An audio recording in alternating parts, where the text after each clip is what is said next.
Okay, so my name is Amber Cabral, and I teach people how to be good humans.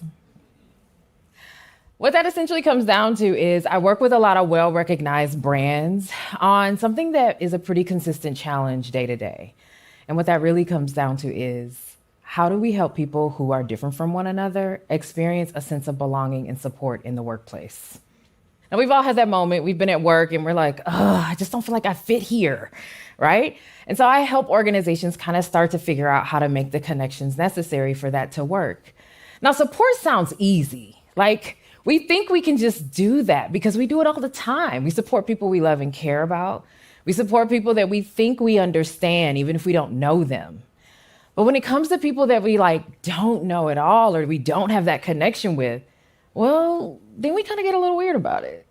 And what we really need to do is pay attention to those differences, because there's magic in those differences. There's something in there that we actually have an opportunity to learn and grow from. But we've kind of been taught to politely ignore when we're different from one another. We don't actually pay attention to it. And here's the thing. Differences are inevitable. Look around this room. Think about your travel into this room today. You encountered all kinds of differences. We're different backgrounds. We're different ideas. We're different perspectives. We're different identities. We have different abilities, all of it. And it's going to continue to be that way forever. But we still have this moment where we want to pull back when differences happen. And what I want to encourage you to do is, instead of pull back, maybe take a moment and notice those differences. And not so that it's awkward or weird. You know, we try to do that thing where we see a thing, but we try to act like we don't see the thing. Like, don't do that, right? But definitely, please, let's be aware of the differences, because the magic that's in those will help us move forward. And I'm going to give you some techniques based on, just my own study and my own learnings, and I think will help you be able to bridge some of those connections as we move forward. All right. So the first step, there are three. Let me warn you, because sometimes we need to know that. All right. The first step is to acknowledge that we all have some privilege. Now, that word might have landed on some of you like, right? But really, and I want to demonstrate it for you for just a moment. Did you wake up this morning with hot, clean running water? Did you think about it? Did you wonder if your shower was going to be your ideal temperature, or if you'd have clean water for your morning coffee or tea? Likely the answer is no, for most of us in this room. But I think we can all agree that access to water is indeed a privilege. In fact, a little more than a quarter of the world's population does not have access to safely managed drinking water at home. So while it might be our norm, it is indeed a privilege. And this is how privilege shows up. We don't see it. It's regular to us. It's a part of who we are. We don't even think about it. But if we take a moment and we actually pay attention, what being aware of our privilege does for us is it helps us to see where we have access. It helps us see where we have ease. And access and ease give us power. Something as simple as being able to speak the language of our communities gives us privilege. And that privilege gives us power. So you may be wondering, how do I figure out my privileges if they're regular, right? They're everywhere.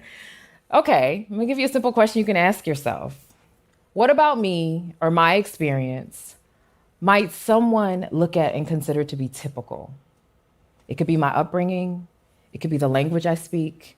It could be the way my body works. It could be my style of dress. It could be any of those elements. But it's hidden in the things that we think of as everyday and regular. That's where we're going to find our privilege. So that leads me to the second step.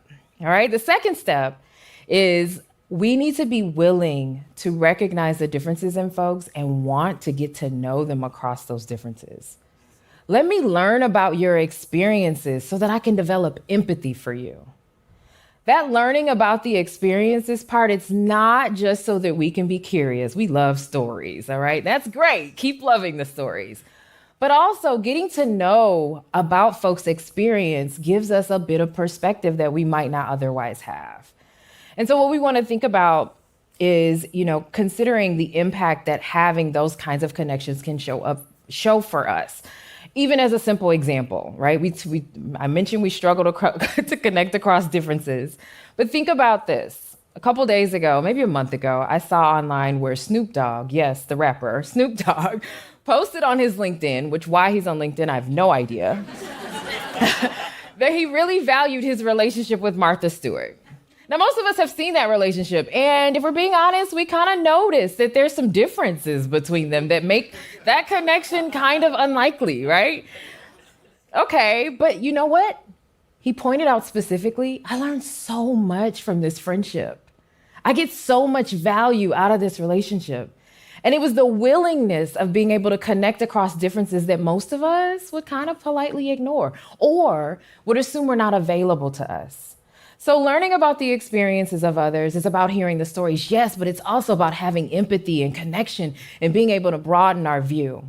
Now, I have another example where this happens, and this is the workplace, because I care a lot about how this shows up in the workplace, because we all, at least for now, until the AI gets us, have to go into the workplace. Okay, so when we're thinking about the workplace, one of the things that always happens is interviews. Okay, so I've had this conversation with a lot of my clients because clients are always thinking about how are we attracting and retaining talent? And they're always thinking about, specifically Black folks and brown folks and young folks. And we want to make sure that we're bridging those connections, but we know that our workplaces aren't always inviting to those diverse identities, right? Now, what my clients hear is a pipeline problem, but what I hear is an empathy problem. So I'll give an example of what that looks like. Candidates go into an interview, one of the questions is, I'd like you to tell me about how you navigate ambiguity. Most of the candidates tell a story about working in a previous position, having to solve a problem, not having a lot of resources or information, making some educated guesses, and ultimately solving said problem amazingly, all right? Creating a fantastic new product, all right? We've heard this story. We work with those people, okay? Great. But there's one candidate, and when that question hits them, what they do is they tell a story about a 1989 Honda Accord. It's a car that their father gave them before they went away to college, and it ran great, but the gas gauge didn't work. So they talk about, feels real, right? Y'all know this person too. So the gas gauge didn't work. So they had to develop a process to make sure that they were able to track their miles so that they would know when they needed to fill up again, right? They had to navigate the ambiguity of having no idea what was in their gas tank and make sure that they didn't run out of gas. And they managed to do that. I track my miles so that I know exactly when I need to fill up so that I don't have to worry about running out of gas. How often would we hear a story like that in the workplace and discount that person? How often would we dismiss or not even consider the candidate because they didn't give us a business example or we didn't hear it as a culture fit?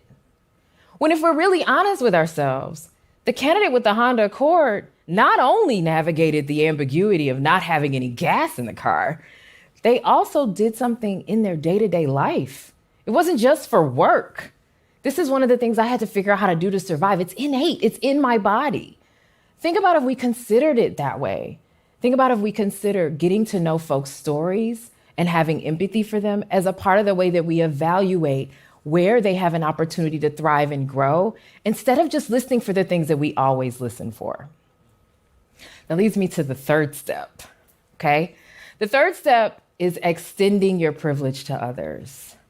So I have another story. I was on a call the other day with a client. She is the head of HR for a pretty big company. It was she and I and one of her colleagues on the call. And as we were having the discussion, about 10 minutes in, she chimes in and says, wait, I'm gonna hop off for a moment. I need to go change my top. I'll be back. A few minutes pass by. She returns to the call and she's in a plain black shirt. She's taken her earrings off, makeup's gone. So I ask, why'd you change clothes? She says, oh, I'm getting my home appraised today. So I'm actually going to pretend to be the cleaning lady, and my neighbor across the street is going to come over and pretend to be me. She's white. I'm nodding my head because I know what's going on. The colleague on the call says, wait, what do you mean? I don't understand. So my client proceeds to explain about the stories about Black folks' homes being appraised for less when there's evidence that the homeowners are Black.